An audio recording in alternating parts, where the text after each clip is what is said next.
Hello दोस्तों, नमस्ते, प्रणाम। मैं आपकी भारती स्वागत करती हूँ आपका मंजूगिरी 89 के चैनल पर। कैसे हैं आप लोग?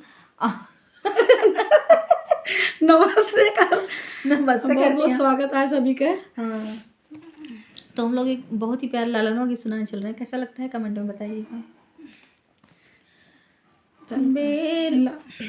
बेला चमेली के फूल सुंदर फूल, अरे मलनी गोताई सुंदर माला रे लालनमा, अरे मलनी गोताई सुंदर माला रे लालनमा। से मौरा पहिराई दुल्हे कावन रमा, अरे बांधी के चले ससुरारी रे लालनवा, अरे बांधी के चले ससुरारी रे लालनवा। सब तो निहारैया रतिया बरतिया, अरे सासु निहारै दामाद रे लालनवा, अरे सासु निहारै दामाद रे लालनवा।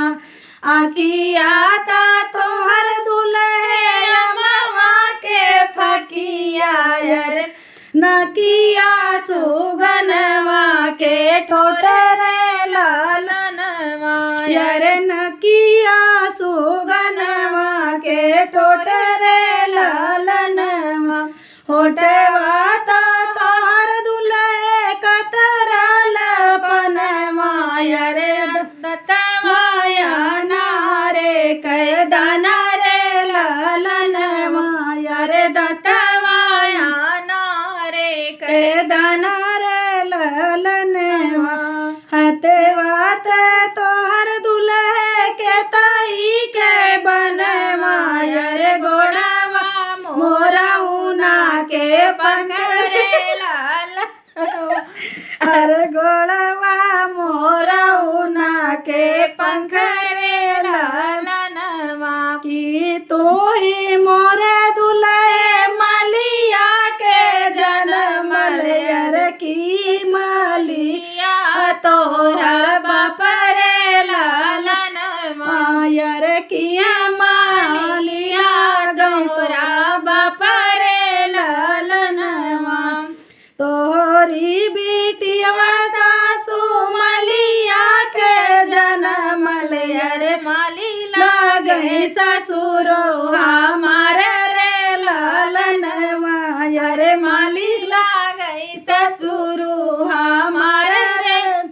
ऐसे दामाद हम कतौ नहीं देखे, अरे जे कर सासु से जवाब रे लालनवा, अरे जे कर सासु से जवाब रे लालनवा। ऐसे दामाद हम कतौ नहीं देखली, अरे जे कर सासु से जवाब रे लालनवा, अरे जे कर सासु से जवाब रे लालनवा। तो दोस्तों कैसा लगा? खांसी आने लगी दोस्तों, खांसी आने लगी बहुत। बहुत बस करो भैया, बहुत ज़्यादा गा दी।